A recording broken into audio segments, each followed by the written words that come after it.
Silicon city ಬೆಂಗಳೂರಿನಲ್ಲಿ ಕತ್ತು ಹಿಸುಕಿ ಯುವತಿಯ ಮರ್ಡರ್ ಮಾಡಲಾಗಿದೆ.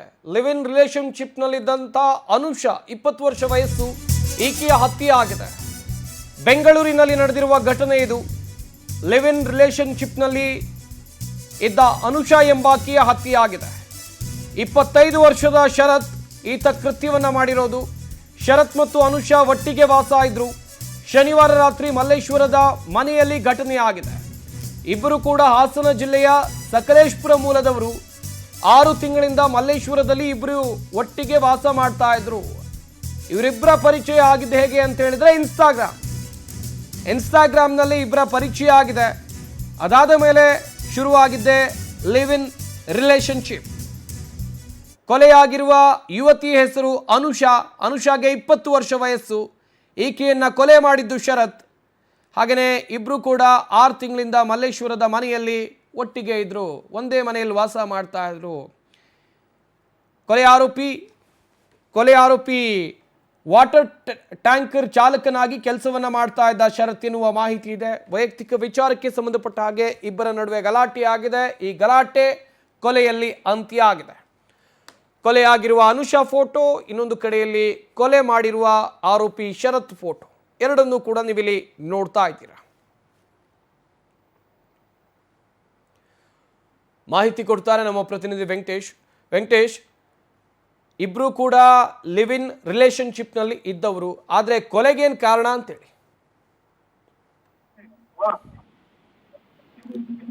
ವೆಂಕಟೇಶ್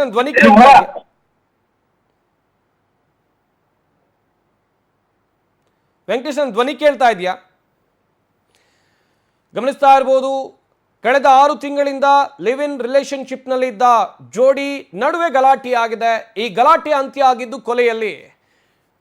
ಮಾಹಿತಿ ಕೊಡ್ತಾರೆ ವೆಂಕಟೇಶ್, ಈ ಕೊಲೆ ಕಾರಣ ಏನು ಅಂತೇಳಿ. ಸದ್ಯ ಈ ಒಂದು ಹೊಂದಾಣಿಕೆ ಇಲ್ಲದಂತಹ ಕಾರಣಕ್ಕೆ ಇಬ್ಬರ ನಡುವೆ ಆಗಾಗ ಜಗಳ ಕೂಡ ಆಗ್ತಾ ಇರುತ್ತೆ. ಈ ಯುವತಿಯನ್ನ ಹತ್ಯೆ ಮಾಡೋದಕ್ಕೂ ಮೊದಲೇ ಈತ ಜಗಳ ಮಾಡ್ಕೊಂಡು ಆಕೆ ಊರಿಗೆ ಹೋಗಿರ್ತಾರೆ. ಆಕೆಗೆ ತಂದೆ ತಾಯಿ ಕೂಡ ಯಾರು ಇರೋದಿಲ್ಲ, ಅಕ್ಕ ಇರ್ತಾಳೆ. ಅಕ್ಕ ಇದ್ದಂತ ಸಂದರ್ಭದಲ್ಲಿ ಊರಿಗೆ ಹೋಗಿ ಈಕೆಯನ್ನ ಮನವೊಲಿಸಿ ಕರ್ಕೊಂಡು ಬಂದಿರ್ತಾನೆ ಈ ಶರತ್ ಅನ್ನುವಂತಹ ವ್ಯಕ್ತಿ. ಶೇಷಾದ್ರಿಪುರಂ ಪೊಲೀಸ್ ಠಾಣಾ ವ್ಯಾಪ್ತಿಯಲ್ಲಿರುವಂತಹ ಒಂದು ರಮೇಶ್ ಬಾಬು ಅವರ ಮನೆಯಲ್ಲಿ ಮಹಾದೇವ್ ಅನ್ನುವಂತಹ ವ್ಯಕ್ತಿ ಕೂಡ ವಾಸವನ್ನ ಮಾಡ್ತಾ ಇರ್ತಾರೆ. ಅವರ ಬಳಿ ಟ್ಯಾಂಕರ್ ಚಾಲಕನಾಗಿ ಈತ ಕೆಲಸವನ್ನ ಮಾಡ್ತಾ ಇರ್ತಾರೆ. ಇನ್ಸ್ಟಾಗ್ರಾಮ್ ನಲ್ಲಿ ಪರಿಚಯದಂತಹ ಇಬ್ಬರು ಕೂಡ ಪರಸ್ಪರ ಪ್ರೀತಿಸ್ತಾ ಇರ್ತಾರೆ. ಆದ್ರೆ ಇತ್ತೀಚೆಗೆ ದಿನ ಕಳೆದಂತೆ ಕೂಡ ಇಬ್ಬರ ನಡುವೆ ವೈಮನಸ್ಸು ಉಂಟಾಗಿ ಇಲ್ಲ ಸಲ್ಲದ ಕಾರಣಕ್ಕೆ ಕೂಡ ಜಗಳವನ್ನ ಮಾಡ್ತಾ ಇರ್ತಾರೆ. ಇದೇ ಒಂದು ವಿಚಾರಕ್ಕೆ ಕೂಡ ಶುರುವಾದಂತಹ ಜಗಳ ಯುವತಿಯನ್ನ ಕತ್ತಿಸಿ ಕೊಲೆ ಮಾಡಿರ್ತಾನೆ. ಅದಾದ ಬಳಿಕ ಆಕೆಯನ್ನ ಮೃತದೇಹವನ್ನು ಒಳಗಡೆ ಇದ್ದು ಡೋರ್ ಲಾಕ್ ಮಾಡಿಕೊಂಡು ವಕೀಲರೊಬ್ಬರಿಗೆ ಕರೆಯನ್ನ ಮಾಡಿ ಈ ರೀತಿಯಾದಂತಹ ಒಂದು ಘಟನೆ ಆಗಿದೆ ಅಂತ ಹೇಳಿ ಆತ ಫೋನ್ ಸ್ವಿಚ್ ಆಫ್ ಮಾಡ್ಕೊಂಡು ಎಸ್ಕೇಪ್ ಆಗ್ತಾನೆ. ಸದ್ಯ ವಕೀಲರು ಪೊಲೀಸರಿಗೆ ಮಾಹಿತಿಯನ್ನು ಕೊಡ್ತಾರೆ. ಪೊಲೀಸರು ಕೂಡ ಸ್ಥಳಕ್ಕೆ ಬಂದು ನೋಡಿದಂತಹ ಸಂದರ್ಭದಲ್ಲಿ ಯುವತಿ ಮೃತಪಟ್ಟಿರೋದ್ರ ಬಗ್ಗೆ ಕೂಡ ಕನ್ಫರ್ಮ್ ಆಗುತ್ತೆ. ಅದಾದ ಬಳಿಕ ಮನೆ ಮಾಲೀಕರನ್ನ ಕರೆಸಿ ಇವರು ಯಾವಾಗ ಬಂದ್ರು, ಎಲ್ಲಿಂದ ಬಂದ್ರು ಅನ್ನೋದ್ರ ಬಗ್ಗೆ ಕೂಡ ಮಾಹಿತಿಯನ್ನ ಪಡೆದುಕೊಡ್ತಾರೆ. ಇಬ್ರು ಮೂಲತಃ ಈ ಹಾಸನ ಜಿಲ್ಲೆಯ ಸಕಲೇಶಪುರದವರು ಅಂತ ಹೇಳಿ ತಿಳಿದು ಬಂದಿದೆ. ಇನ್ಸ್ಟಾಗ್ರಾಮ್ ನಲ್ಲಿ ಪರಿಚಯವಾದಂತಹ ಇಬ್ಬರ ಒಂದು ಪ್ರೀತಿ ಈಗ ಸದ್ಯ ಕೊಲೆಯಲ್ಲಿ ಅಂತ್ಯ ಆಗಿದೆ.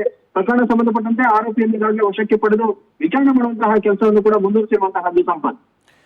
ಥ್ಯಾಂಕ್ ಯು ವೆಂಕಟೇಶ್, ತಮ್ಮೆಲ್ಲ ಡೀಟೇಲ್ಸ್ಗಾಗಿ.